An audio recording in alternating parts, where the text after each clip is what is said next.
गोपियां सब आपस में चर्चा कर रही हैं, ठाकुर जी कैसे लग रहे हैं आज। एक वनमाली भेष का इतना सुंदर वर्णन किया गया, इसको अपने अपने मन में आप ये भेष बनाना, कैसे लग रहे हैं ठाकुर जी। ठाकुर जी वन में गए गैया चराने के लिए, गाय सब चर रही थी, बैठे बैठे ठाकुर जी बोर हो रहे, क्या करें कैसे करें, थोड़ा मन लगना चाहिए, किसी प्रकार हमारा मन का थोड़ा हमारा मनोरंजन होना चाहिए। तो ठाकुर जी ने क्या किया, एक ठाकुर जी को युक्ति सूझी। सोई ठाकुर जी ने विविध विविध प्रकार की घास, विविध प्रकार के पत्ते, विविध प्रकार के पुष्प आदि सबको तोड़ तोड़ करके इकट्ठा किया और इकट्ठा करके अपने अलग अलग अंगों में विविध विविध प्रकार की वन की मालाएं बना करके धारण कर ली। जैसे कि सोने की करधनी उतार दी और घास की करधनी बना करके उसको पहन लिया। गले में सुंदर सुंदर पत्तों की एक माला धारण कर ली।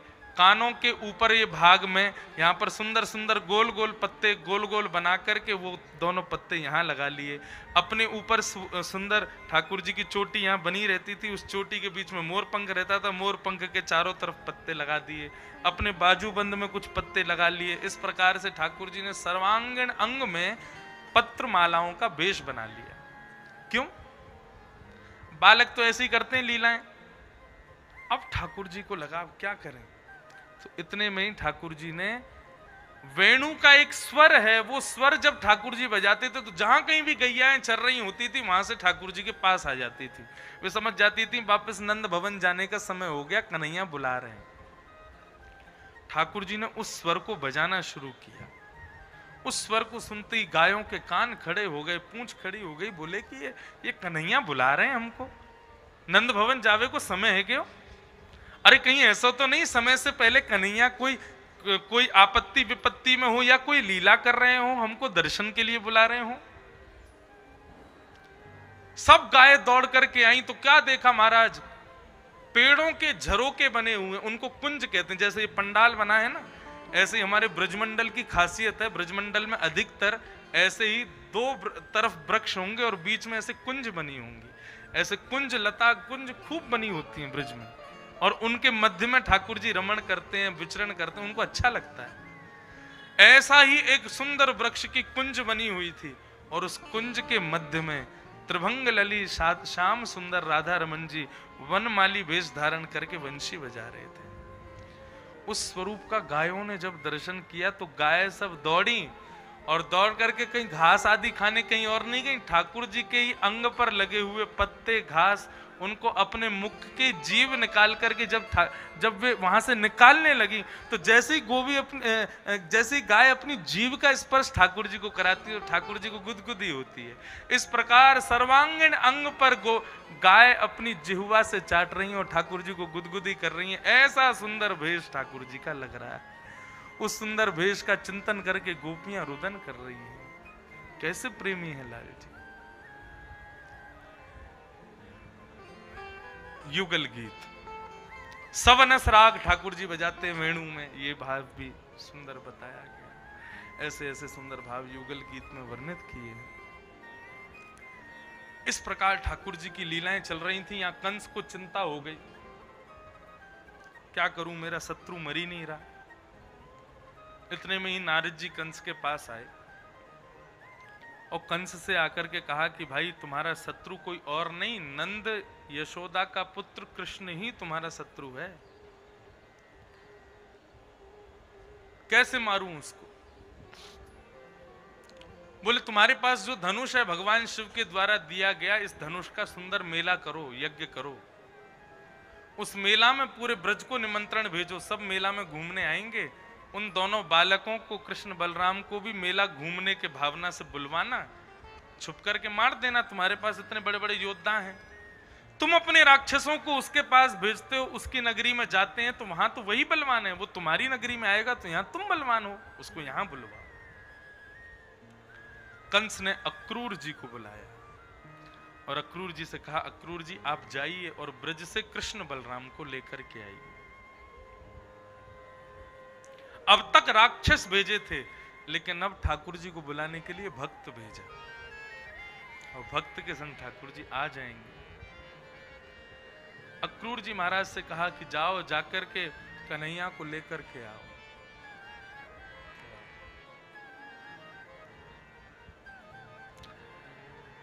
अक्रूर जी महाराज कंस से कहने लगे, बोले कंस क्यों बुला रहे हो कृष्ण बलराम को? बोले मैं उनको मारना चाहता हूं।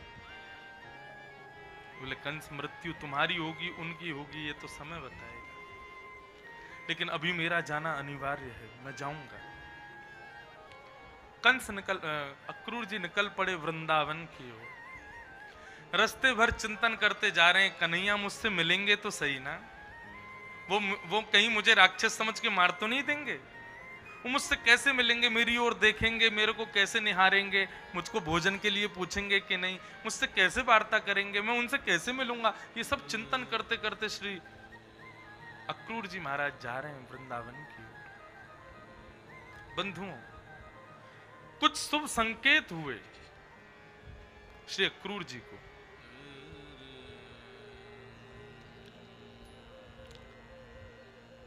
बाम से दाहिने भाग की ओर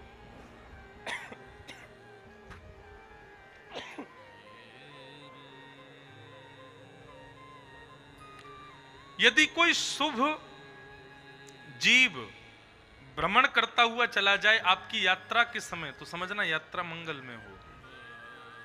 आप यात्रा के लिए निकल रहे हो, तभी गाय सामने से निकल जाए तो निष्फिक्र हो जाना, जिस काम के लिए जा रहे हो वो सिद्ध होगा ही हो।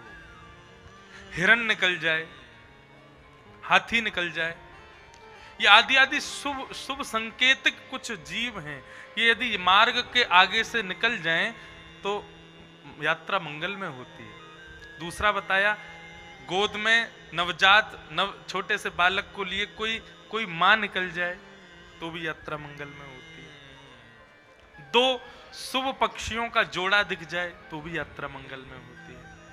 बाकी तीन कारण बताए यात्रा मंगल में करने के। यात्रा में निकलने से पूर्व राम लक्ष्मण जानकी जब वनवास के लिए जाते हैं तो उनके वनवासी भेष का स्मरण करना चाहिए, यात्रा मंगल में होती है।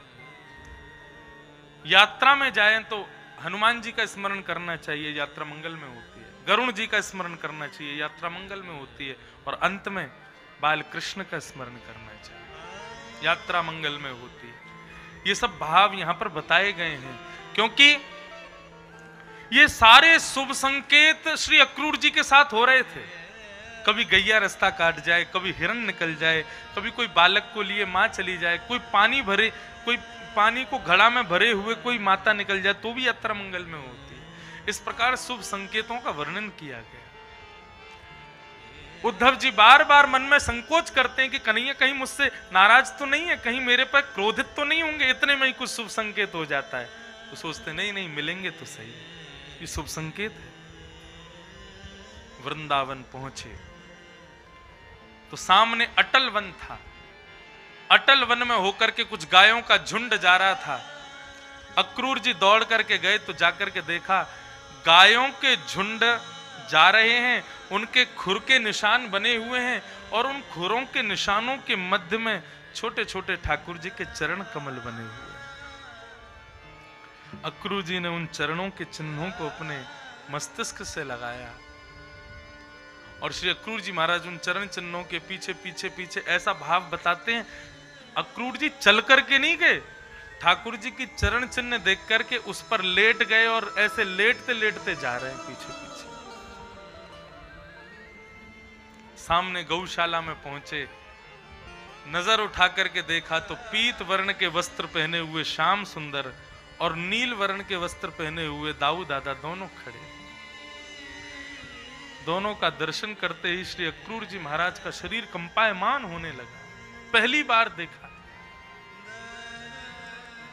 कन्हैया दौड़ करके गए और जाकर के अक्रूर जी को अपने हृदय से लगा लिया। काका जी आप स्वस्थ तो हैं ना? अक्रूर जी ने जैसा सोचा भी नहीं था वैसे ठाकुर जी उनसे मिले। अक्रूर जी का विरह दूर हुआ, शांत हुआ। नंद बाबा ने अक्रूर जी से सुध पूछी, अक्रूर कैसे हो, कैसे आगमन हुआ? बोले हमारे मथुरा नगर में धनुर्यज्ञ हो रहा है, और कृष्ण बलराम को पुरस्कृत करने के लिए राजा कंस ने इनको बुलवाया है। इन्होंने बड़े बड़े महाराज विपत्तियों में वृंदावन की रक्षा की है। ये दोनों बालक पुरस्कार के अधिकारी हैं, इसलिए इनको लेने आया हूं। पुरस्कृत होंगे दोनों बालक, ये सुन के नंद बाबा प्रसन्न हो गए, बोले वाह हमारे बालकों को पुरस्कार मिलेगा। लेकिन इस बात को सुनकर के वृंदावन का दूसरा कोई भी व्यक्ति प्रसन्न नहीं था। सबके मन में यही भावना हो रही थी, कन्हैया चले जाएंगे तो उनके विरह में हम एक क्षण भी कैसे जिएंगे।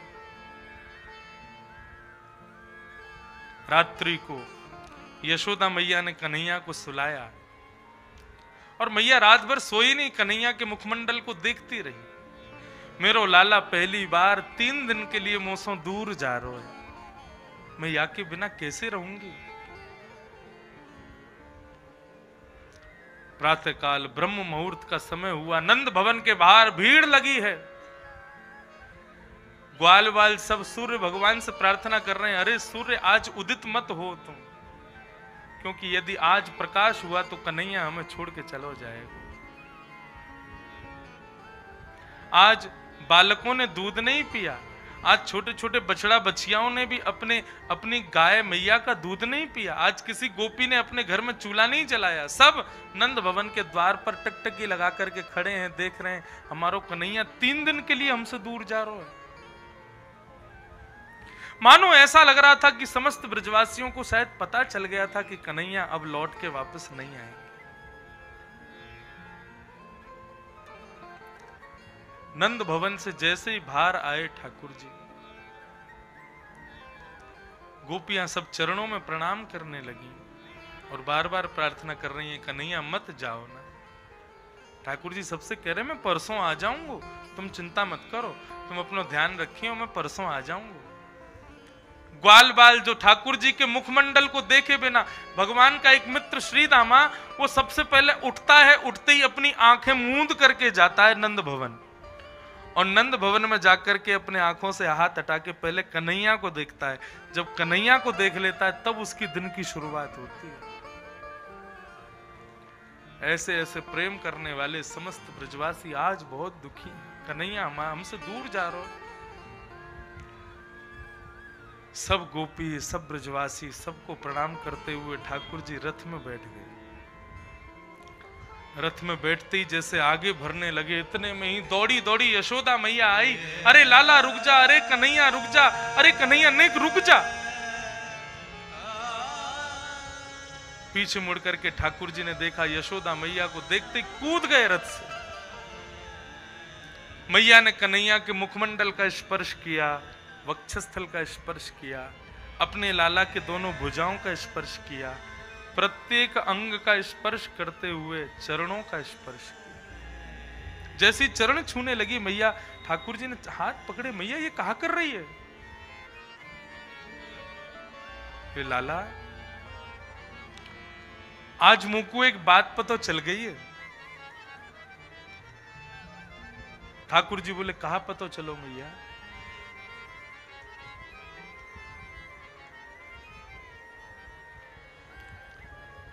मैया कहने लगी, बोले मुकु लाला आज पता चली कि तू मेरो लाला ना है, तू तो देवकी को लाला है। 11 वर्ष 56 दिन पहले अष्टमी की रात्रि को कब मैं वसुदेव जी मेरे बगल में सुला के चले गए, मुझको पता ही ना चली। आज मुझको पता चली कि तू मेरो लाला ना है कन्हैया।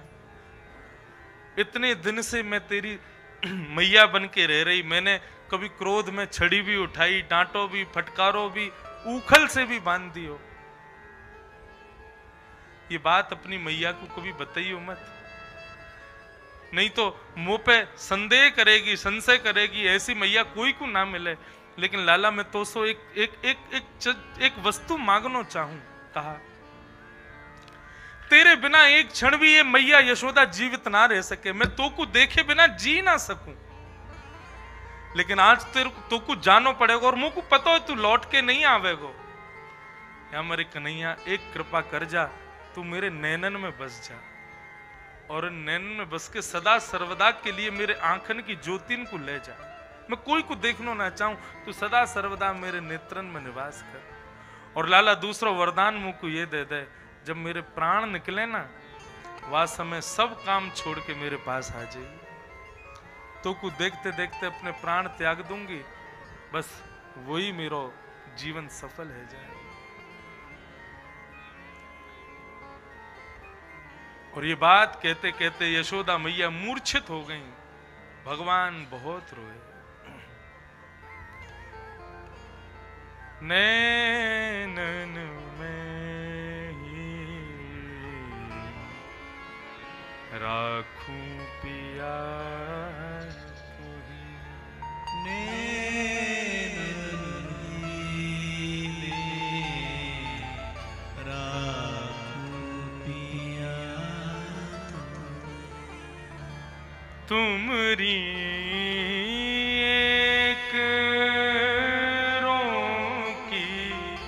छवि पर तुमरी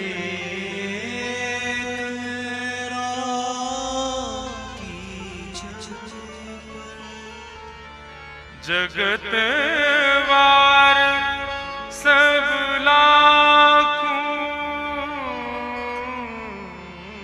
जगत वार सब लाखों,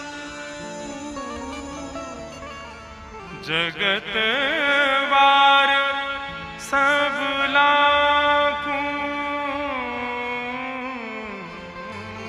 जगत वार सब लाखों,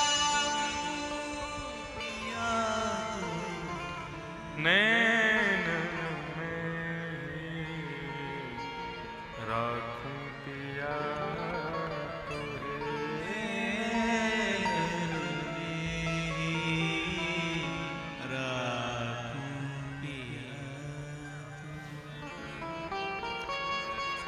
समस्त ब्रजवासियों के मध्य से ठाकुर जी इस प्रकार सबको प्रणाम करते हुए वहां से मथुरा को प्रस्थान कर गए। मथुरा में लाल जी जब पहुंचे तो महाराज अटारियों पर बड़े बड़े ब्रजवासी सब स्वागत के लिए ठाकुर जी के खड़े हैं। सब ठाकुर जी को देख रहे हैं, केवल देखने के लिए खड़े हैं। असंख्य ब्रजवासी, असंख्य मथुरावासियों को देखते ही महाराज भगवान के ग्वाल बाल भी कुछ साथ गए थे। सब कहने लगे, लाला ये सब हमको ऐसे क्यों निहार रहे हैं? ठाकुर जी बोले, हम सब बड़े मलूक हैं, हमारे निहार रहे हैं। हमारे ब्रज में सुंदर को कहते हैं मलूक। हम सब बड़े मलूक हैं, हमारे निहार रहे हैं। जैसे आपके यहां लड़का को बोलते हैं मोड़ा, लड़की को बोलते हैं मोड़ी। पहली बार जब हमने मोड़ा सुना ना तो घबरा गया, मैंने कोई गाली तो नहीं दे रहे कहीं। मोड़ा मोड़ी डोल रहे ऐसे बोलते। सागर साइड में तो बिल्कुल ऐसी भाषा ही चलती है। मध्य प्रदेश में भी बड़े बड़े रंग हैं भाषा के। कितने जा रहे उतने आ रहे। आप क्या नहीं बोलते ना ऐसे? ऐसे ही बोलते हैं, ऐसे ही बोलते हैं। वहां सागर साइड चले जाओ, उधर की तरफ की बेल्ट में मध्य प्रदेश में ऐसे ही बोलते हैं। और फिर कहीं कहीं मध्य प्रदेश यूपी में जाकर के मिल जाता है तो फिर वहां पे गड्ढ की सब्जी की तरह ब्रज भाषा भी मिली भई है, मध्य प्रदेश की भाषा भी मिली भई है। वहां पता ही नहीं क्या बोलते हैं। मध्य प्रदेश के भी बड़े रंग हैं। यहाँ महाराष्ट्र बॉर्डर भी है कुछ दूरी पे, तो मराठी भी बोलते हैं यहाँ पे लोग, बोलते हैं थोड़ी बहुत बोलते हैं। तो ये सब भाषाओं के सुख हैं। हमारे यहाँ जब कोई बहुत सुंदर होता है तो उसको कहेंगे, देखियो रे कितना मलूक लगे, कितना मलूक लग रहा हो बटुआ से मोड़े को। बटुआ किसे कहते हैं? पर्स को कहते हैं बटुआ। बटुआ से मोड़े को मतलब बटुआ जैसे मुंह का। बटुआ सुंदर ही होता है, अंदर पैसे होते हैं ना उसमें। ठाकुर जी बोले, हम सब बड़े मलूक लग रहे हैं, यहाँ हमारे देख रहे हैं ये। श्री दामा मधुमंगल बोले, लाला हम तो लत्ताऊ वही पहन के आए जिनते गैया चरावे जामे। लत्ता कहते हैं वस्त्र को। ठाकुर जी बोले, अरे हमारे मामा की नगरी है, लत्ताओं की कोई कमी, चलो अभी पहनते हैं। यमुना किनारे एक धोबी महाराज कंस के वस्त्र धो रहा था। ठाकुर जी बोल गए, बोले मामा जी, छोटे मामा जी। उसने देखी, भाई कौन सो भांजो आए हो भैया? बोले हम वृंदावन से आए हैं, कृष्ण कन्हैया। अरे कृष्ण आए हैं क्या? बोले हाँ। बोले हम सब जानते हैं तुमको मथुरा क्यों बुलाया गया है, लेकिन बताएंगे नहीं। कैसे आए बताओ? बोले कि मामा जी हम सब रे ग्वाल बाल सब थोड़ा संकोच कर रहे हैं, हमारे लत्ता बढ़िया वारे ना है, तो आप थोड़े बहुत लत्ता दे दो, हम पहन के मथुरा में घूम लेंगे, फिर वापस कर जाएंगे आपको। बाकी बदले आप कहोगे तो थोड़ा बहुत माखन आपको दे जाएंगे। तो भी कहने लगा, बोले मैं सब जानता हूं तुम लोगों को क्यों बुलाया है ना, और ये महाराज कंस के कपड़े हैं, इनकी तरफ नजर भी उठा के मत देखना, आए बड़े, हमको दे दो लत्ता, चलो भागो यहां से। श्रीदाम बोलो, लाला याने तो बड़ी अवहेलना करी हमारी, बड़ी हमारी जो है मजाक उड़ाई याने, ऐसे कोई अपमान करे करे। ठाकुर जी बोले, तू बता कहा करूं? बोले अपने पूतना वारे हाथ दिखा दे याकू, जा हाथ तेने पूतना सिधारी ना, वही हाथ ते याकू भी सिधार दे। ठाकुर जी बोले अच्छा। मामा जी ने कि यहाँ पे आओ। जैसी धोबी पास में गया, ठाकुर जी ने एक थप्पड़ मारा महाराज,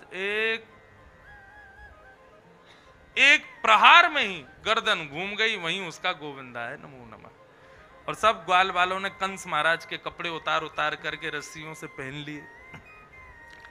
अब बालक छोटे छोटे और वस्त्र खूब बड़े बड़े, अब पहन करके चलें तो बिना झाड़ू के सड़क साफ हो रही है, हाथ लटक रहे हैं, नीचे से धोती लटक रही है।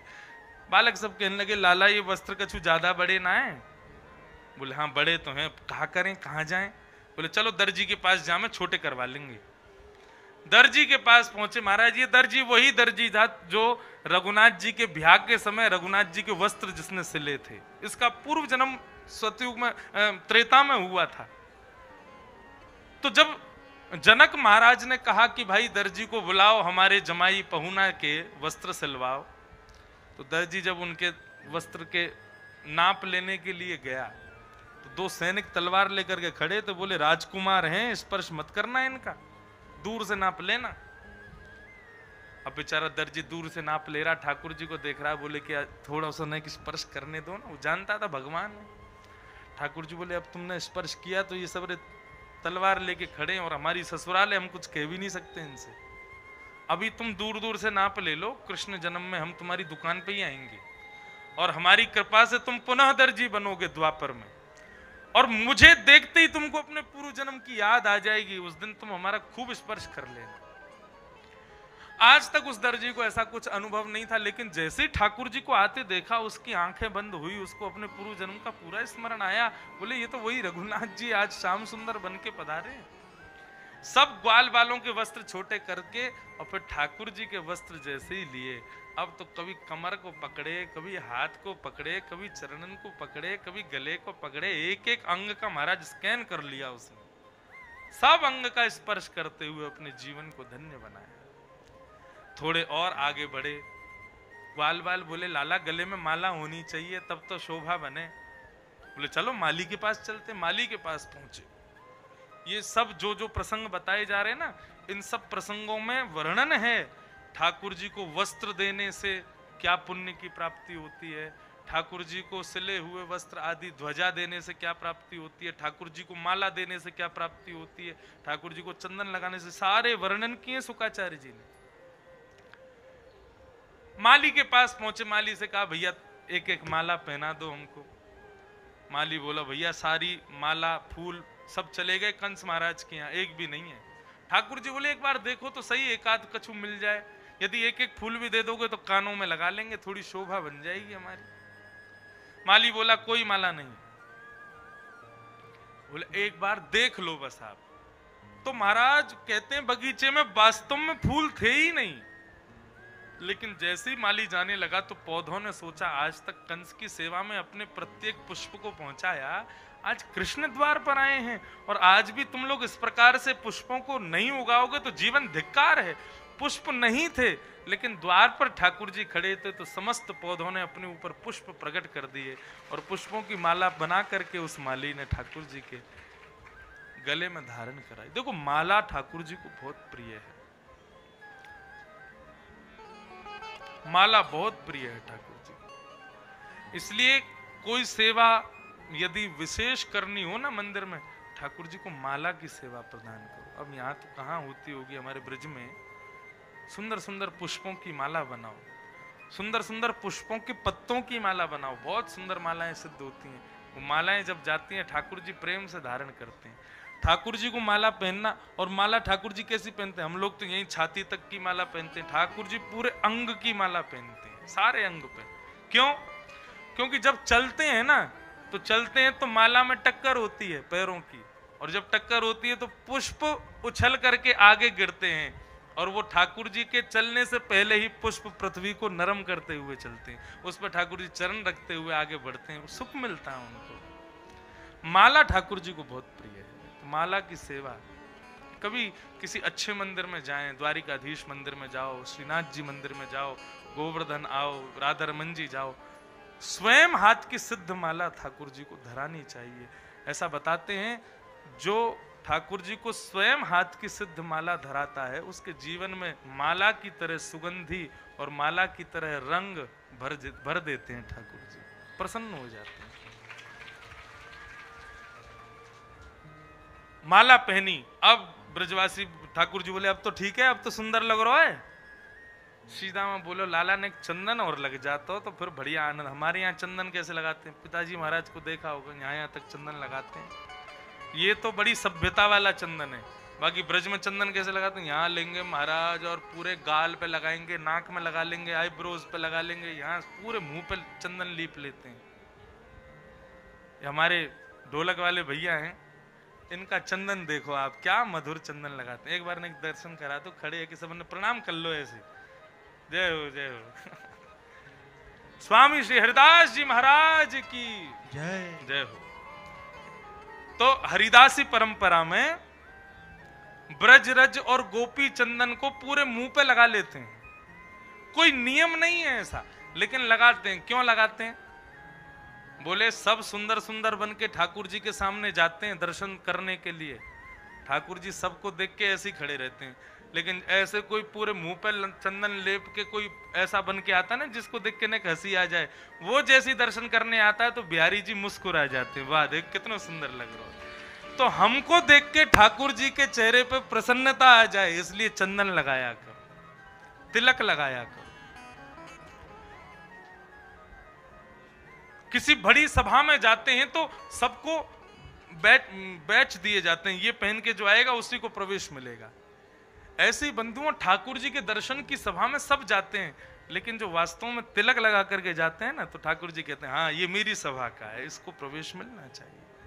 तिलक चंदन रोज लगाओ। जिन भेषा मारो सांवरो रीझे, जिन भेषा मेरो गिरधर रीझे, मैं सो ही भेष धरूंगी हो, मैं बैरागन हूंगी, मैं बैरागन। मीराबाई गाती है, जिन भेषा मारो सांवरो रीझे, जिस भेष से हमारे ठाकुर जी रीझाएं मैं वही भेष धरूंगी। हमारी धोती बगलबंदी देख करके भी लोगों को लगता है कि ये कैसी ड्रेस है, इस ड्रेस का क्या मतलब है। एयरपोर्ट पे रेलवे स्टेशन पे घूमते हैं तो कई लोग तो ऐसे देखते हैं, देखो एलियन घूम रहे हैं, और नीचे से ऊपर तक जरूर देखेंगे ये कौन सी प्रकार की ड्रेस है। तो भैया जिस प्रकार सौभाग्यवती नारी ब्याह के बाद में साड़ी पहनती है, मांग में सिंदूर लगाती है, गले में वो क्या पहनते हैं, क्या पहनते, मंगलसूत्र पहनते हैं, और क्या पहनती है ब्याहिता नारी, हाँ हाथों में खूब सारी चूड़ियां पहनती है, उससे पता चल जाता है इसका ब्याह हो गया। ऐसी जो धोती पहने, लाल तिलक लगावे, गले में कंठी माला पहने, समझना ठाकुर जी से इसका ब्याह हो गया है, ये ठाकुर जी का हो चुका है बस। तो ये ठाकुर जी से संबंध रखने वालों की पोशाक है। हमको देख करके प्रसन्न हुआ करो, ये ठाकुर जी से ब्याह हो गया इन लोगों का। अब तो महाराज आगे चलने लगे, सीधा में बोलो चंदन होना चाहिए। इतने में कुब्जा आई, 3 जगह से उसकी कमर टेढ़ी, उसके हाथ में चंदन देख करके ठाकुर जी कहने लगे, बोले ये चंदन हमारे माथे से लगाओ। कुब्जा ने जैसी चंदन लगाया, ठाकुर जी ने कुब्जा की ठोड़ी पकड़ करके अपना एक पैर उसके पैर पर रख के जैसी झटका दिया, कुब्जा तो परम सुंदरी हो गई, उसकी कमर सीधी हो गई, बिल्कुल स्वरूपवान हो गई। और कहा कि अब कंस की नगरी छोड़ो, किशोरी जी की शरण में चली जाओ वृंदावन में और वहां सेवा करो। इस प्रकार ठाकुर जी पूर्ण रूपेण सुंदर सुसज्जित होकर के महाराज मथुरा नगरी में प्रवेश कर रहे हैं। भैरवी कुबलिया पीड़ हाथी खड़ा था, पागल हाथी, ठाकुर जी के स्वागत में रखा था। बोले आते ही ठाकुर जी पर चढ़ाई कर देगा। जैसे ही ठाकुर जी की तरफ दौड़ा, ठाकुर जी ने उसकी सूंड पकड़ करके 3 बार आकाश में घुमा करके जमीन में पटका। महाराज गोविंदाय नमो नमः। उसके 2 दांत टूट गए। एक दांत को बलराम जी ने कंधे पर रखा, दूसरे दांत को ठाकुर जी ने कंधे पर रखा। रणभूमि में अंदर प्रवेश कर रहे हैं जहां महाराज कंस बैठे हैं। धनुष रखा था। इस धनुष का नियम है, नारायण के अलावा इस धनुष को कोई तोड़ नहीं सकता। और शंकर जी ने कंस को कहा था, जो धनुष तोड़ेगा वो तुझको छोड़ेगा नहीं। धनुष को देखा बलराम जी से, ठाकुर जी बोले बलराम जी तोड़ दो। बलराम जी बोले जब ब्याह होने वाला था तो तुमने तोड़ दिया, और अब कंस मारना है तो हम तोड़ें, अब भी तुम ही तोड़ो। कृष्ण भय रघुनाथ। ठाकुर जी ने महाराज जैसे ही कंस उठाया, मानो ऐसा लगा रघुनाथ जी प्रकट हो गए हो। और प्रत्यंचा लेकर के 1 बार 2 बार 3री बार चढ़ाई बीच में से ध्वस्त हो गया। आकाश में बादल गरजने लगे, पृथ्वी डामाडोल होने लगी, प्रलय आने लगा, कंस की गद्दी हिलने लगी। कौन आया? बोले कृष्ण पधारे। नन्हे से कुमार अवस्था के बाल कृष्ण अपने कंधे पर हाथी के दांत को दबाए और रणभूमि में प्रवेश कर रहे हैं। असंख्य नर नारी चारों तरफ बैठे हैं, बीच में बड़े बड़े मल्ल बैठे हैं, और सामने 50 सिद्धि ऊपर स्वर्ण सिंहासन पर महाराज कंस बैठे हैं। अंदर पहुंचे बड़े बड़े मल्ल खड़े थे, पहलवान। ठाकुर जी ने हाथी का दांत दूर रखा और एक एक पहलवान को एक एक तमाचे में ही महाराज उड़ा के फेंक दिया। मृदंग बजाने वाले बैठे थे। कंस कहने लगा मृदंग बंद करो, बाजे बंद करो, ये सब बंद करो। मृदंग बजाने वाले को सुनाई नहीं दिया। ठाकुर जी से पूछ रहा था महाराज कंस क्या कह रहे हैं? बोले कह रहे हैं और जोर से बजाओ, उत्सव मनाओ, आज काल आया है कंस का।